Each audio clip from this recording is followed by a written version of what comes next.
adik-adik, kita bertemu lagi di ibadah sekolah minggu. Mari kita memuji Tuhan dengan pujian Ku menang, ku menang.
Mari kita berdoa. Tuhan Yesus yang baik, kami bersyukur kalau hari ini kami bisa beribadah kepada Tuhan. Tolonglah kami ya Tuhan, supaya kami mengerti firman Tuhan. Terima kasih Tuhan Yesus, dalam nama Yesus kami berdoa. Amin. Adik-adik, minggu-minggu sebelumnya kita sudah belajar tentang hakim-hakim yang dipakai Tuhan untuk memimpin bangsa Israel. Nah, hari ini kita akan melihat seorang tokoh di Alkitab, dan ia adalah hakim yang terakhir di Israel. Dan ia juga disebut sebagai nabi. Siapakah itu? Dia adalah Samuel. Wah, ternyata Samuel disebutkan oleh Alkitab sebagai hakim atas orang Israel.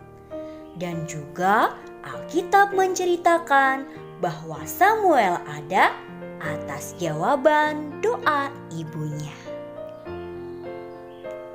Bagaimanakah ceritanya? Beginilah kisah Samuel.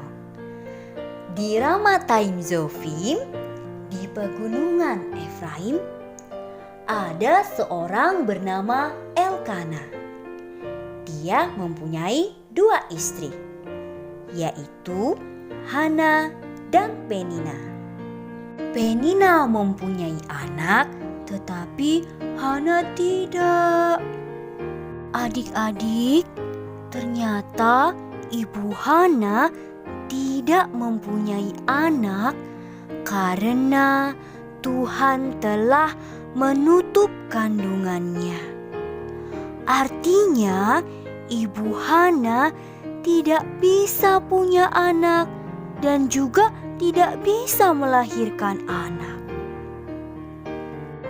Setiap tahun, Ibu Penina menyakiti hati Ibu Hana. Karena hal itu, Ibu Hana bersedih, menangis, dan tidak mau makan. Bapak Elkana mencoba menghibur hati Ibu Hana. Dan akhirnya ia mau makan dan juga minum. Setelah itu, Ibu Hana berdoa dengan sungguh-sungguh di bait Allah di Silo. Ia sangat memohon kepada Tuhan untuk mendapatkan seorang anak laki-laki dan juga berjanji akan menyerahkannya kepada Tuhan dan tidak akan ada yang memotong rambutnya.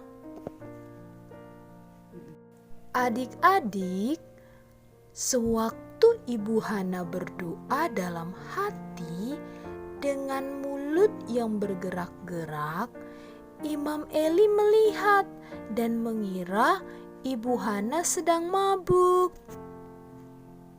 Lalu Imam Eli berkata kepadanya, "Berapa lama lagi kamu dalam mabukmu? Pergilah, lepaskanlah itu." Ibu Hana menjawab, "Aku tidak peminum atau pemabuk. Aku hanya berdoa kepada Tuhan." Mendengar itu, Imam Eli berkata kepadanya, "Pergilah dengan damai, kiranya Allah Israel menjawab doamu." Pergilah Ibu Hana, mereka pulang ke Rama. Dan Tuhan mengingat Ibu Hana. Maka setahun kemudian Ibu Hana mengandung dan ia melahirkan seorang anak laki-laki dan menamai anak itu Samuel. Bapak Elkana sekeluarga beribadah kepada Tuhan di Silo. Adik-adik, Samuel bertumbuh besar dan setelah selesai minum ASI, Samuel dibawa dan diserahkan ke rumah Tuhan. Sesuai dengan janji Ibu Hana, Samuel dipersembahkan kepada Tuhan dan ia melayani Tuhan seumur hidupnya.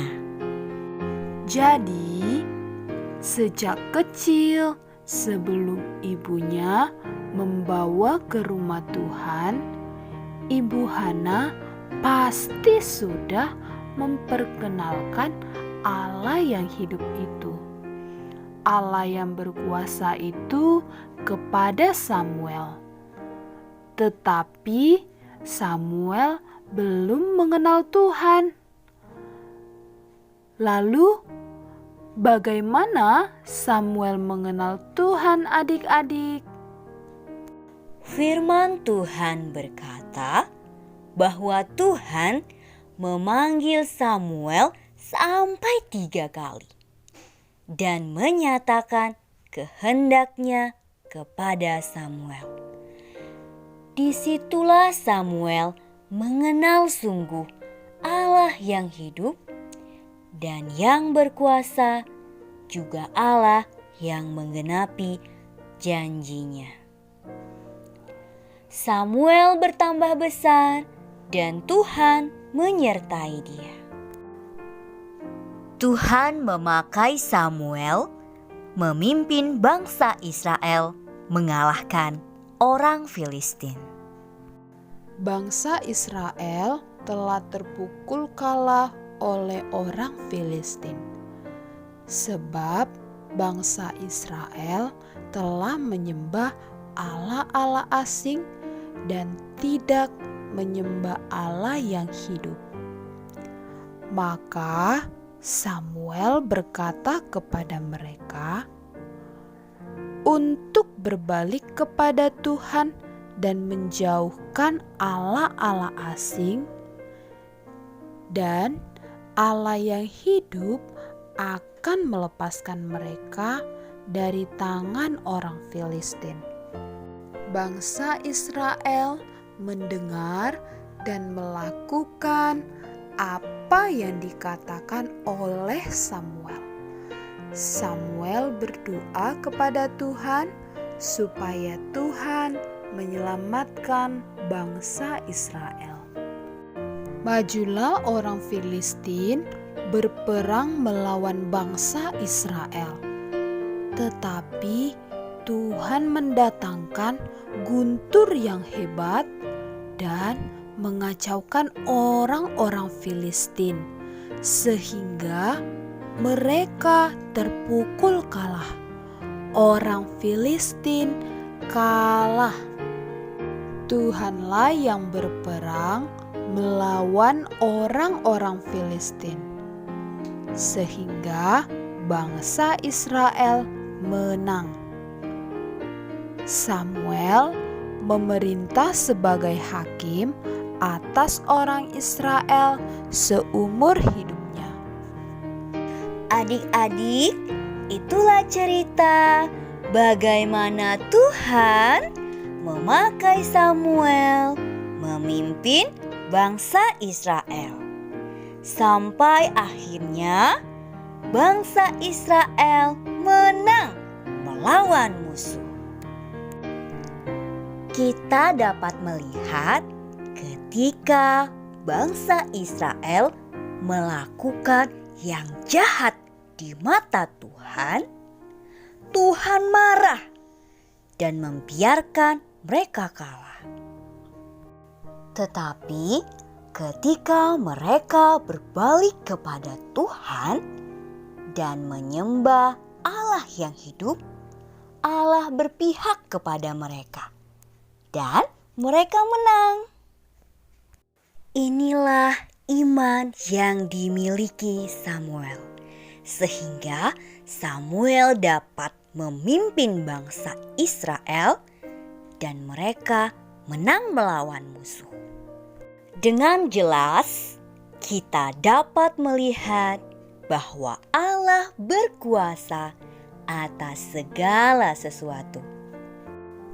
Adik-adik, apakah kalian mengenal Allah yang dikenal Samuel ini? Bagaimana caranya? Firman Tuhan berkata, Allah yang dikenal oleh Samuel adalah Allah yang hidup dan yang berkuasa atas ciptaannya, termasuk atas adik-adik sekalian. Allah yang hidup itu telah datang ke dalam dunia dan telah menyatakan isi hatinya kepada kita. Dia adalah Yesus Kristus yang lahir di Betlehem, yang telah mati di kayu salib, dan yang telah bangkit dan naik ke sorga, dan nanti akan datang lagi ke dunia ini untuk kedua kalinya. Tujuan kedatangannya adalah menyelamatkan manusia yang berdosa. Percaya kepada Yesus Kristus adalah jalan satu-satunya mengenal Allah dan masuk ke sorga. Inilah kemenangan yang sesungguhnya. Percayalah kepada Yesus Kristus yang memberi kemenangan yang sesungguhnya. Adik-adik, demikianlah firman Tuhan pada hari ini. Ayat hafalan kita diambil dari Yohanes 8 ayat 36. Jadi, apabila anak itu memerdekakan kamu, kamu pun benar-benar merdeka. Yohanes 8 ayat 36. Mari kita bernyanyi memuji Tuhan. Ku menang, ku menang.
Adik-adik, mari kita berdoa. Tuhan Yesus yang baik, kami bersyukur karena hari ini kami sudah mendengarkan firman-Mu. Biarlah Tuhan yang membuat kami mengerti firman Tuhan. Terima kasih Tuhan Yesus. Amin.